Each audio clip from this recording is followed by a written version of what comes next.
Mrs. Tweed has a shrink. As soon as Mrs. Tweed sat down, Mr. Tweed pointing at her and shouted, "There you are sitting in your old chair, and you've shrunk so much your feet aren't even touching the ground." Mrs. Tweed looked down at her feet, and by golly, the man was right. Her feet was not touching the ground. Mr. Tweed, you see, had been just as clever with the chair, and he added with the walking stick. Every night when he had gone downstairs and stuck a little bit extra onto the stick, he had done to same to the forward leg of Mrs. Tweed's chair. "Just look at you sitting there in your same old chair," he cried, "and you've shrunk so much your feet are dangling in your air." Mrs. Tweed went white with fear.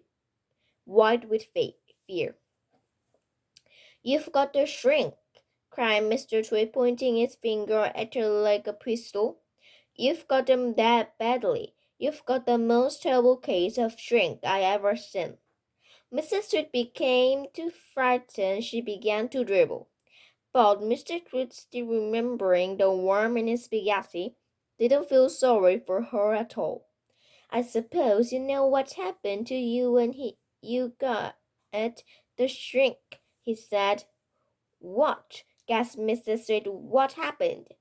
"Your head shrink in your neck, and your neck into your body, and your body shrink in your leg, and your leg shrink into your feet. And in the end, there's nothing left except a pair of shoes and a tumble of old clothes." "I can bear it," cried Mrs. Tweed. "It's a terrible disease," said Mr. Tweed. "The worst in the world." "How long have I got?" cried Mrs. Tweed. "How long before I finish up as a bundle of old clothes and a pair of shoes?" Mr. Tweed put on a very slummy face. "At the rate you're going," he said, shaking his head sadly, "I'd say not more than 10 or 11 days." "But isn't there anything we can do?" cried Mrs. Tweed. "There's only one cure for the shrink," said Mr. Tweed. "Tell me," she cried. "Oh, tell me quickly." Well, have to hurry," said Mr. Tweed. "I'm ready, I'm hurry. I'll do anything you say," cried Mrs. Tweed. "You wouldn't last long if you don't," said Mr. Tweed, giving her another greasy grin. What is it I